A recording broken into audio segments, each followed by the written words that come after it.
트럼프 대통령이 관세 정책의 위법성 여부를 심리 중인 연방대법원에 위법 판결이 내려질 경우 미국 재정이 무방비 상태가 될 것이라고 경고했습니다.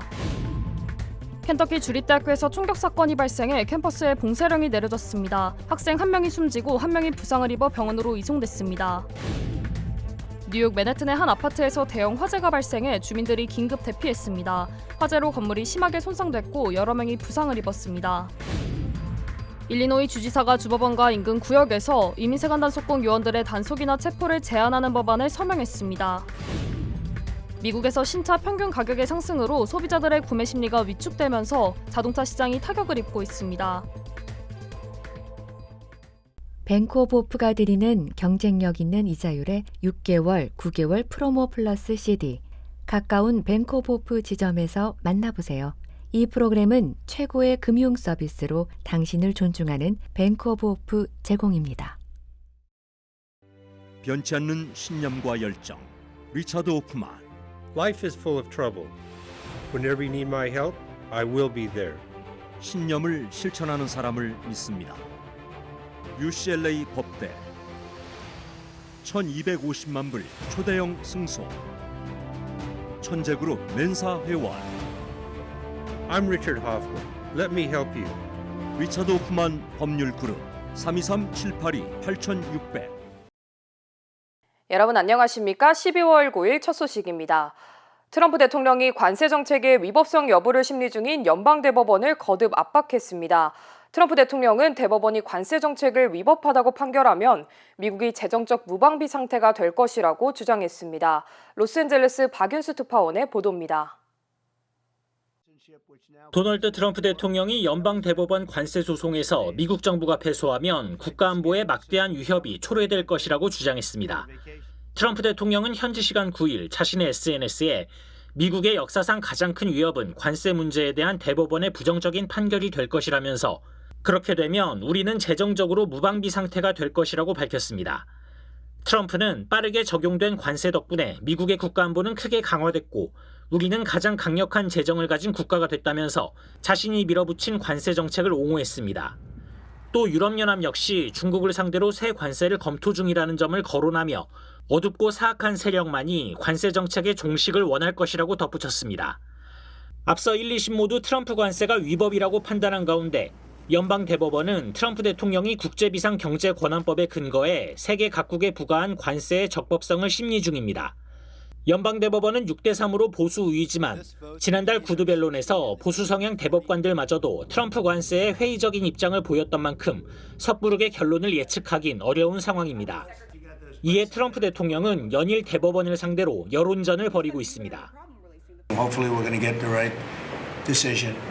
It's such a big thing in the Supreme Court right now. We can do it other ways, but it's slow and it's cumbersome and it doesn't have the power. 연방 대법원의 결론은 이르면 올해 안에 나옵니다.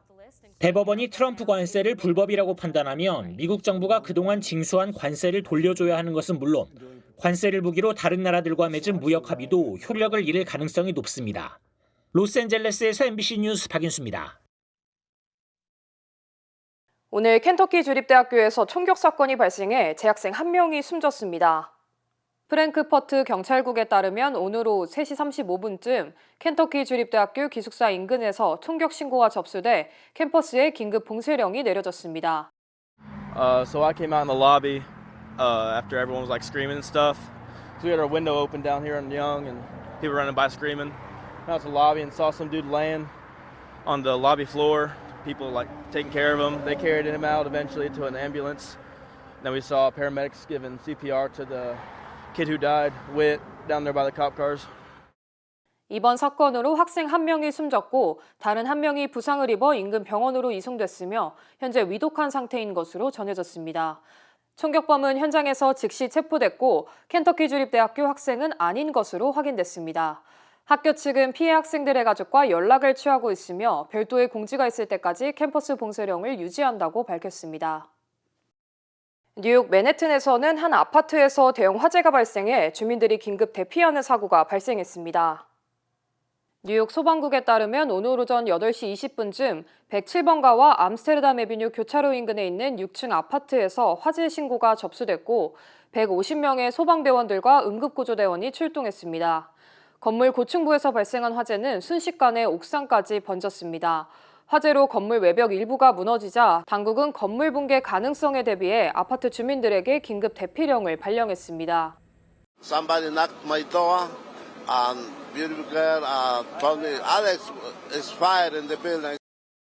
Heavy damage to these apartments. We had a heavy collapse of the roof space into the top floor and also of the parapet wall into the street.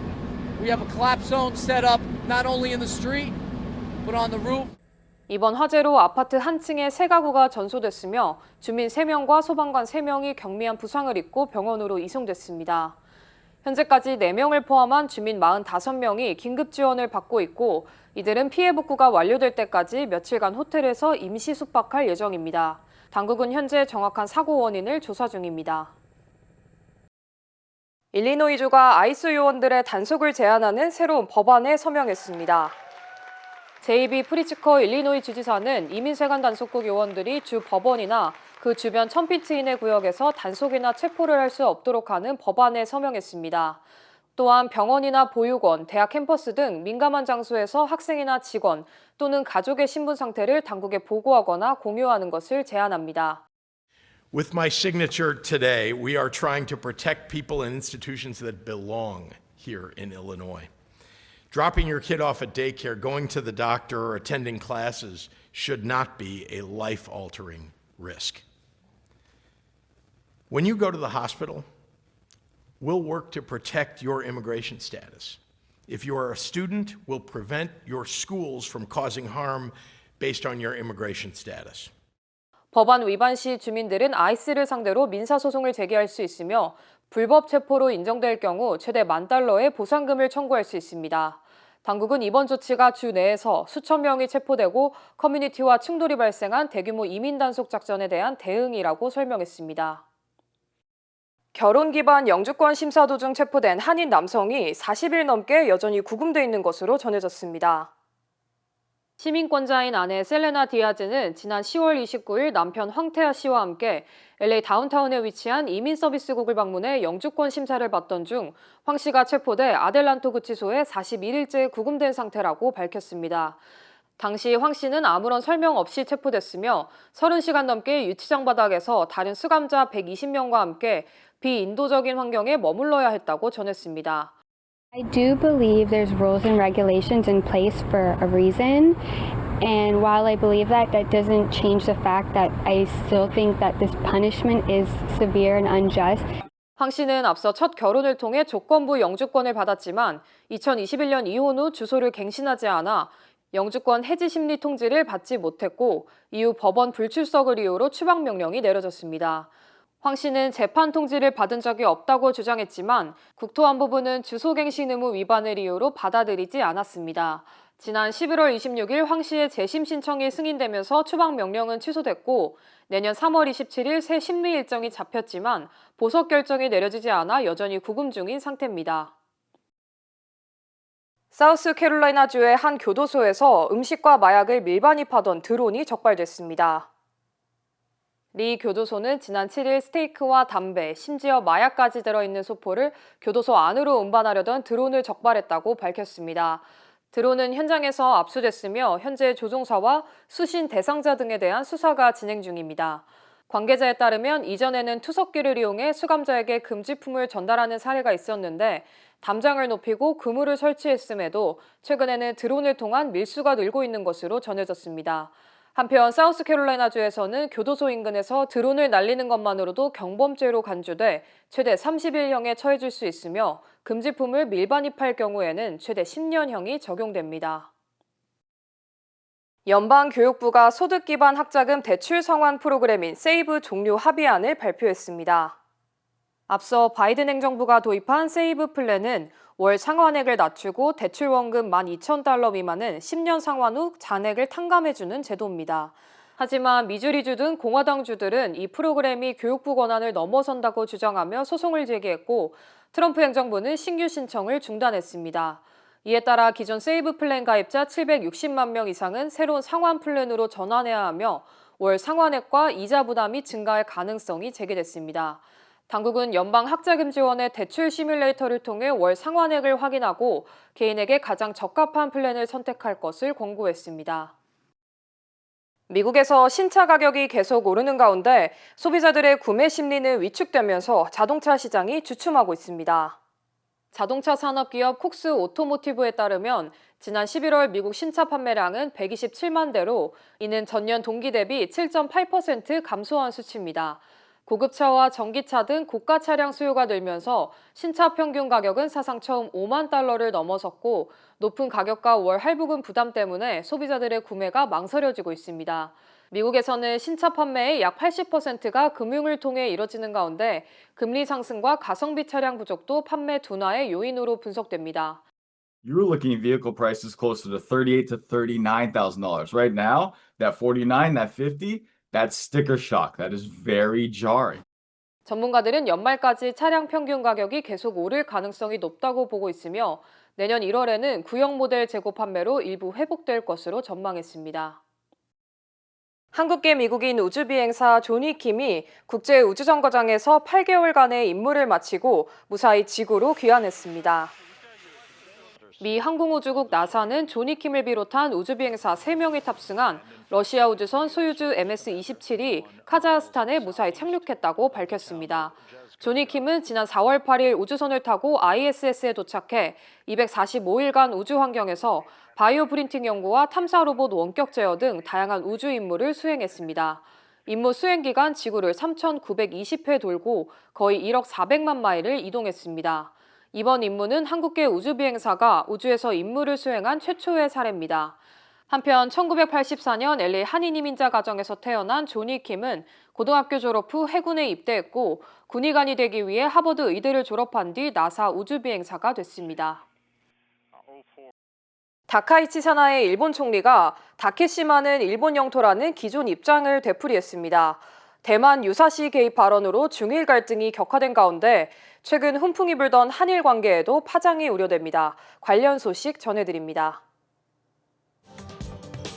다카이치 사나의 일본 총리가 어제 중의원 예산위원회에서 다케시마는 역사적 사실과 국제법에 비추어 일본의 고유 영토라며 독도에 대한 억지 주장을 다시 꺼냈습니다.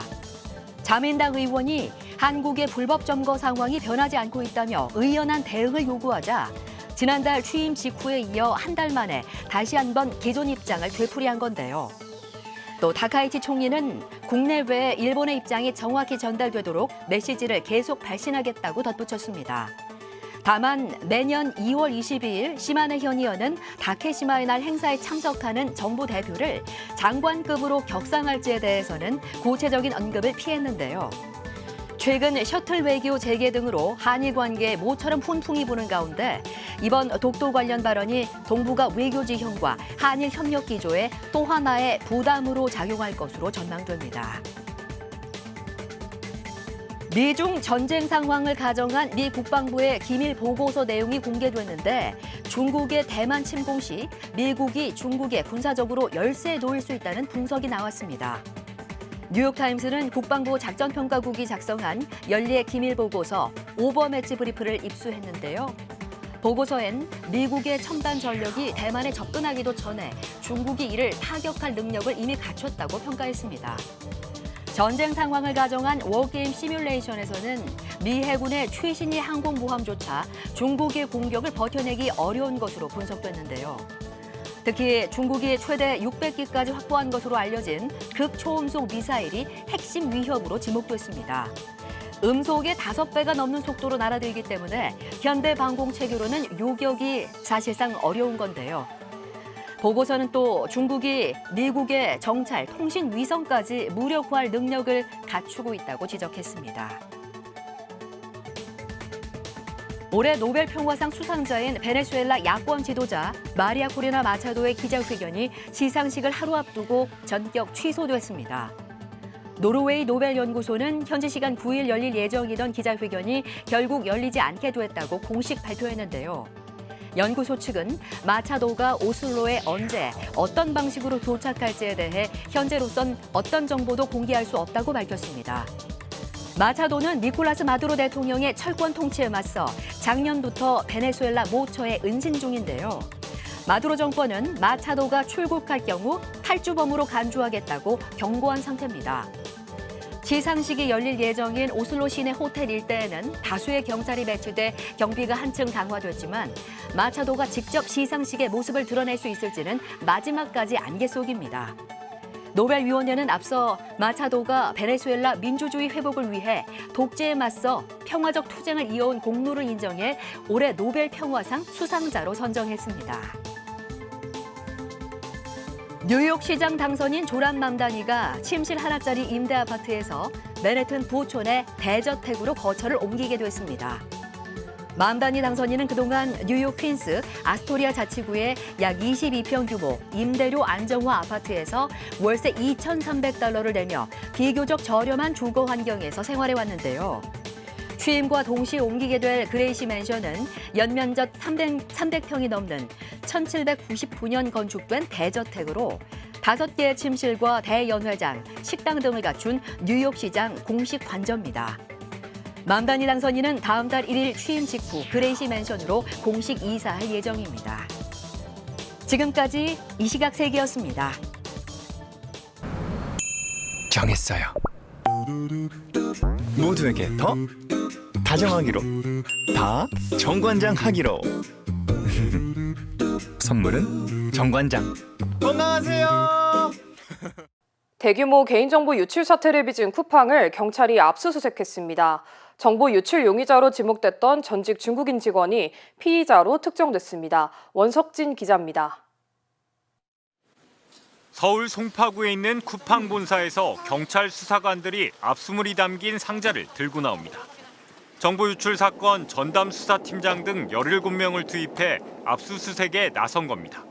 경찰이 쿠팡 측 고소장을 접수해 정식 수사로 전환한 지 2주 만입니다.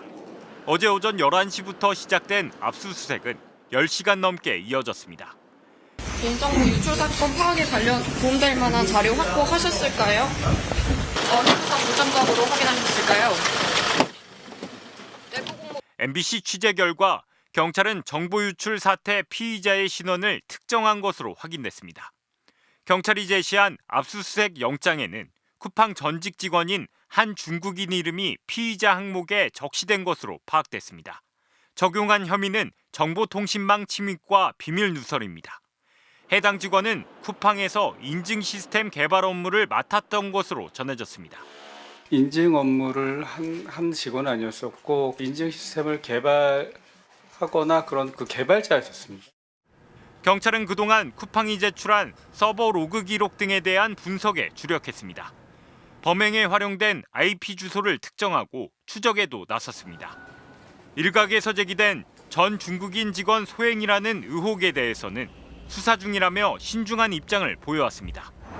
경찰은 확보한 디지털 증거 등을 바탕으로 개인정보 유출자의 신원과 유출 경로 등을 확인할 방침입니다. 또 유출이 이뤄진 쿠팡 내부 시스템에 보안상 허점이나 취약점이 있었던 건 아닌지도 들여다볼 것으로 알려졌습니다. 경찰은 쿠팡의 자료가 방대한 만큼 어제에 이어 오늘도 압수수색에 나설 계획입니다. MBC 뉴스 원석진입니다. 쿠팡은 그동안 비밀번호나 결제 정보는 유출되지 않았다고 했습니다.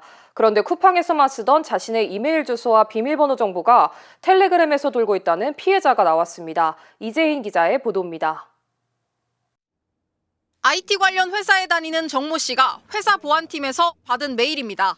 사내 계정 외부 유출 모니터링 과정에서 정 씨가 쓰는 회사 계정 정보가 텔레그램 상에서 공유된 정황이 확인됐다는 내용입니다. 텔레그램에서 내 이메일 주소와 비밀번호가 나돌고 있다는 겁니다. 정 씨는 이번 쿠팡 정보 유출 사태와 연관성을 의심합니다.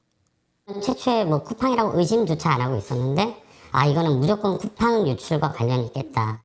회사 보안팀이 알려준 비밀번호가 쿠팡에 접속할 때 쓰던 비밀번호였기 때문입니다. 근거는 비밀번호 앞 알파벳 5자리입니다. ZNVKD, 컴퓨터 자판에 한글로 치면 쿠팡입니다. 정 씨는 플랫폼마다 다른 비밀번호를 써왔는데 쿠팡은 이런 식으로 해놓은 겁니다. 쿠팡은 그동안 2차례 문자를 보내왔습니다. 비밀번호 등 로그인 관련 정보는 유출이 없었음을 확인했다고 했습니다. 비번, 결제 이런 쪽은 안 털렸다고 했었는데 제 쿠팡 계정과 쿠팡 비번이 돌아다닌다고 느끼니까 좀 굉장히 좀 화가 나고 뒤통수를 맞은 좀 느낌이었어요. 쿠팡은 신용카드 등 결제 정보와 비밀번호 등 로그인 관련 정보는 별도망에서 관리돼 이번에 유출되지 않았다는 입장입니다. 하지만 앞으로 조사 과정에서 정보 유출 범위가 더 넓어질 수 있다는 게 전문가들의 지적입니다.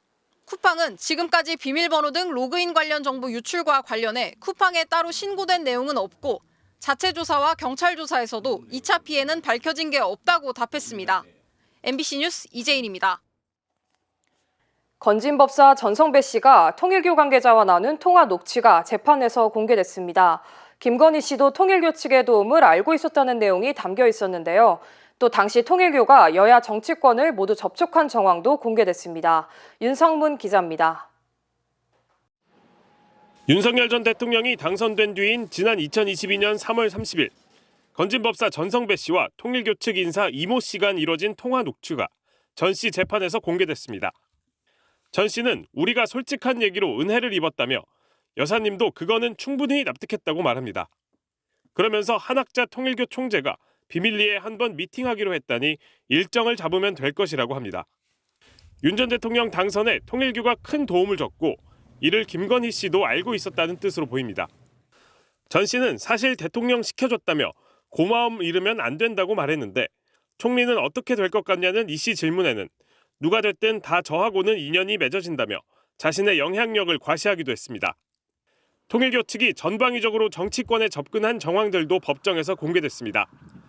2022년 2월 13일 마이크 펜스 전 미국 부통령이 참석했던 통일교 주최 한반도 평화 서밋 행사를 앞두고 윤영호 전 통일교 본부장이 이 씨와의 통화에서 이 장관님하고 몇 군데 어프로치했다며 이쪽은 오피셜하게 하고 정진상 부실장이나 그 밑에 쪽은 화상이니 그거 정도는 될 것 같아요라고 민주당 인사들을 언급한 겁니다. 윤 전 본부장은 이 씨와의 다른 통화에서는 안 풀리는 게 있으면 야권과 여권, 저도 하고 회장님도 의논해서 4명 다 하려고 한다고 말하기도 했습니다. 행사 이틀 전엔 나경원 국민의힘 의원이 통일교 측 이 씨와 통화했는데 가급적 일정을 가운데서 어레인지할 수 있으면 좋겠다. 제3의 장소나 당사에서 했으면 좋겠다는 등 나 의원이 윤 전 대통령과 펜스 전 부통령 면담 장소를 조율하는 것으로 추정되는 대화도 공개됐습니다. MBC 뉴스 윤상문입니다. 한국의 의료급여 부양비 제도가 도입 26년 만에 폐지됩니다. 실제로는 가족에게 아무 지원을 못 받는데도 수급 대상에서 제외되는 불합리한 일이 개선될 것으로 보입니다. 백승우 기자입니다. 저소득층에게만 의료비를 보조해주는 제도인 의료급여. 중위소득 40% 이하면 받을 수 있는데 다만 소득이 있는 가족이 있으면 못 받는 경우도 적지 않았습니다. 가족 등 부양 의무자가 중위소득보다 더 번다면 이들이 번 돈 일부가 수급자에게 부양비로 지원됐다고 보는 의료급여 부양비 제도 때문입니다. 예컨대 한 달 소득이 67만 원인 노인의 경우 아들 부부가 780만 원을 벌면 그중 일정 비율인 36만 원이 부양비로 간주돼 노인 소득도 103만 원으로 늘어나게 됩니다. 이렇게 되면 중위소득 40% 기준을 초과해 수급자가 될 수 없었습니다. 이 때문에 실제로는 자식과 연락이 끊겨 아무 지원을 못 받는데도 수급자에서 탈락돼 불합리하다는 지적이 잇따랐습니다. 이에 이재명 정부도 국정과제로 삼았는데 제도가 도입된 지 26년 만인 내년 1월 폐지가 결정됐습니다. 정부는 제도가 폐지되면 수급권자가 5,000명 이상 확대될 걸로 보고 있습니다. 오래된 관행처럼 존재하던 제도를 이제는 좀 현실에 맞게 개편해야 된다는 문제의식에서 추진하게 됐고요. 불합리한 수급 자격 문턱이 개선되면서 의료급여 대상자가 확대될 것으로 기대됩니다.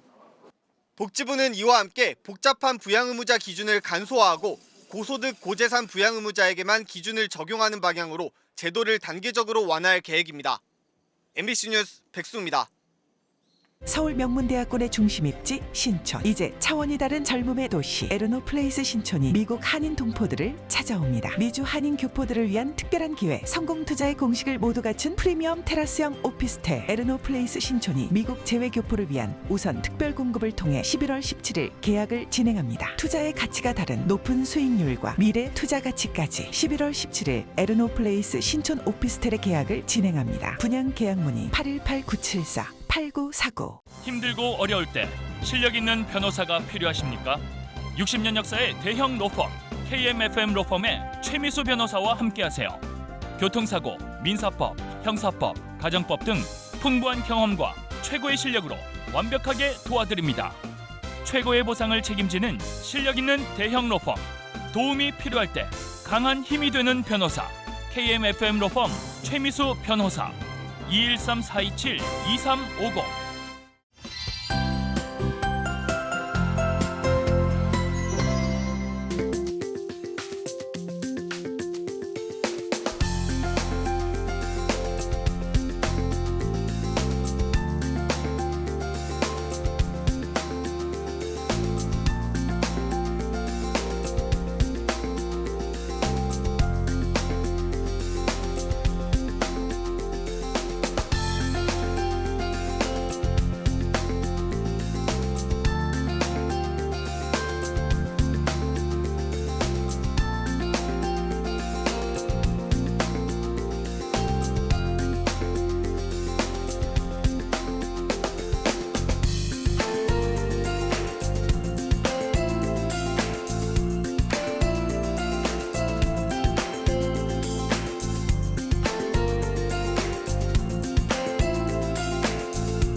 이상으로 12월 9일 화요일 뉴스를 마칩니다. 시청해주신 여러분 고맙습니다.